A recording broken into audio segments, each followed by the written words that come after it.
আসসালামু আলাইকুম, কেমন আছেন সবাই? আশা করছি ভালো।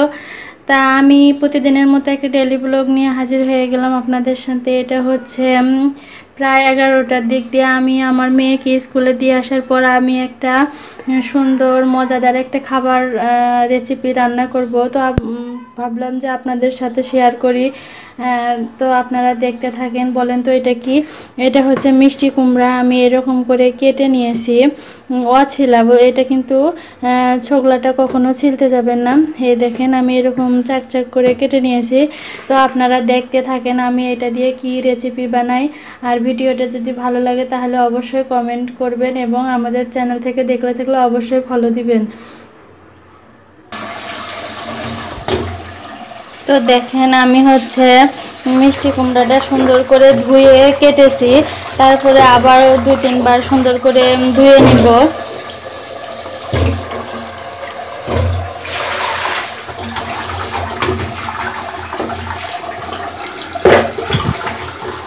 ওদিকে হচ্ছে আমার ছেলে ঘুমায় গেছে। এর ফাঁকে ভাবলাম যে রেসিপিটা আপনাদের সাথে শেয়ার করলে কেমন হয়।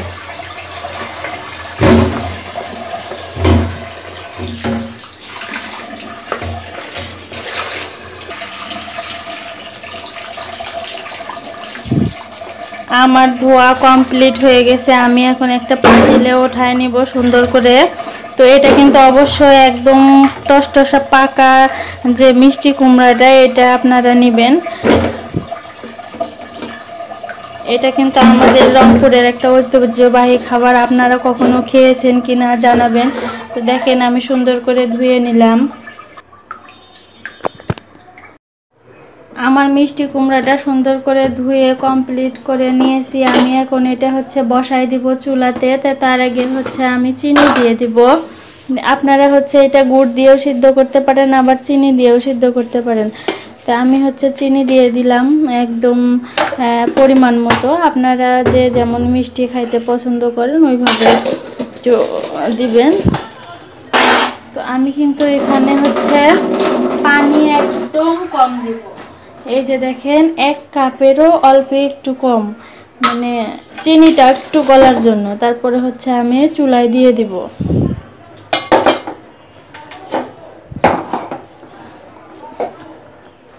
এই জিনিসটা কিন্তু খাইতে অনেক মজা লাগে। তা আপনারা যারা খান না একদিন বানিয়ে খেয়ে দেখবেন কেমন মজা লাগে খাইতে।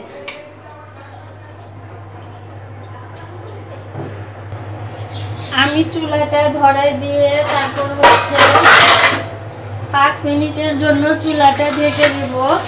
তারপরে আপনাদের দেখাবো কেমন হয়েছে রেসিপিটা। দেখেন আমি 5 মিনিটের জন্য ঢেকে দিলাম। 5 মিনিট পরে আমি একটু চুলাটা মানে ঢাকনাটা খুলে দেখবো কি অবস্থা। তো লেগে গেছে কিনা সেদিকে একটু খেয়াল রাখবো, কারণ অনেক সময় দেখা যায় নিচে লেগে যায়।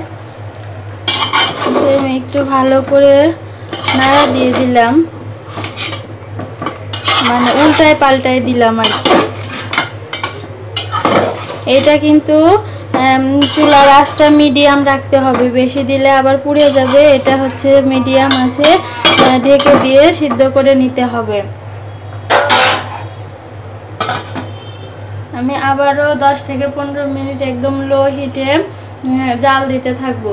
আপনারা দেখতে থাকেন কেমন লাগে।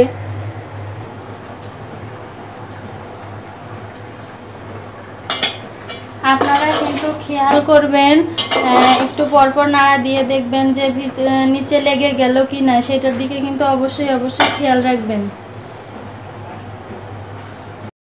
ওইদিকে হচ্ছে আমি মিষ্টি কুমড়ার মোরব্বা সিদ্ধ করতে দিয়েছি। আর এর ফাঁকে ভাবলাম যে আমি বিছানার চাদরটা গুছাইয়ে নিই।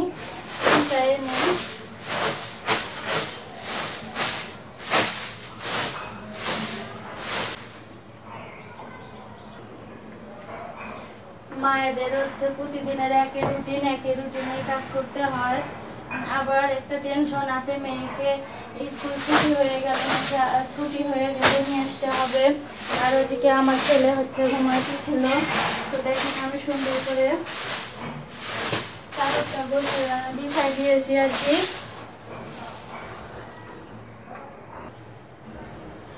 আমার হচ্ছে বিছানার চাদরটা পাতানো শেষ আর কি। আমি এখন বালিশের কাভারটা দিয়ে নিব।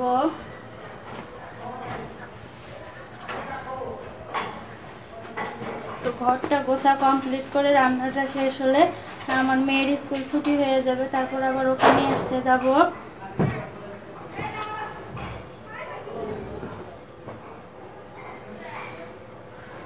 মেয়ে মানুষের আসলে একটাই কাজ, ভোর হতেই না হতেই কি কাজ করব, কি দিয়ে শুরু করব, কি রান্না করব, এই সেই আর কি, এইভাবে দিন কেটে যায় আর কি।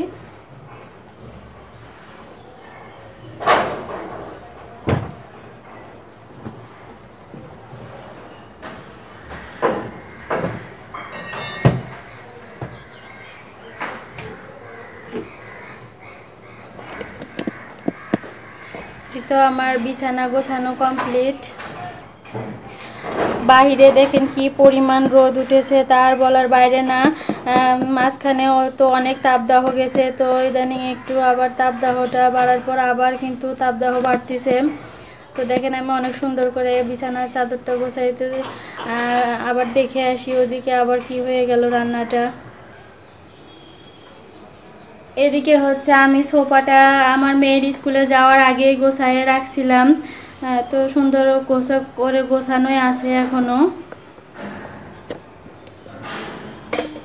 তো চলেন দেখি আমার রান্নাটার এখন কি অবস্থা, কত দূর হইলো আপনাদের সাথে শেয়ার করি। এই হচ্ছে আমার রান্নাঘর।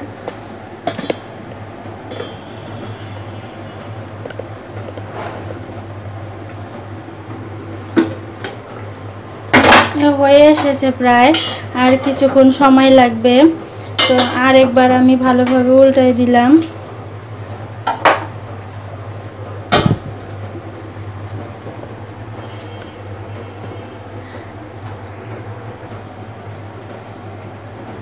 এদিকে যে হাঁড়ি পাতিলগুলো ছিল ওগুলো আমি ধুয়ে ভালো করে পানি ঝরানোর জন্য রেখে দিয়েছিলাম। আমি কিন্তু স্কুলে যাওয়ার আগে সব কিছু কমপ্লিট করে রেখে যাওয়ার চেষ্টা করি, কারণ বাসায় আসার পর আর করতে ইচ্ছা করে না। এই হচ্ছে আমার রান্নাঘর, দেখেন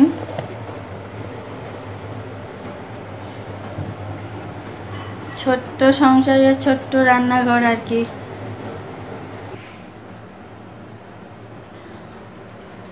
আমি হচ্ছে সকালবেলা ডাইনিং টেবিলটা মোছার সময় পাই না আর কি, হালকা মুছছিলাম। এবার একটু ভালো করে মুছে নিব আর একটু।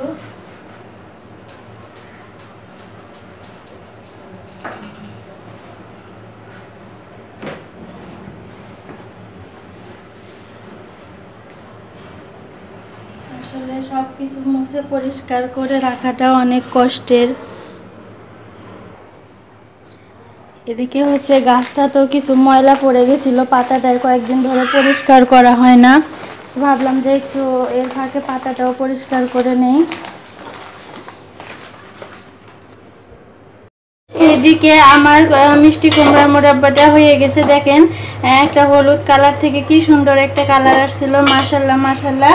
আমি একটা প্লেটে ঢেলে নিব, দেখেন এটা কত সুন্দর লাগবে। মাশাল্লাহ, খেতেও যত স্বাদ, দেখতেও অত সুন্দর। আপনারা কষ্ট হলেও একদিন বাসায় একটু ট্রাই করে খেয়ে দেখবেন কেমন মজা লাগে।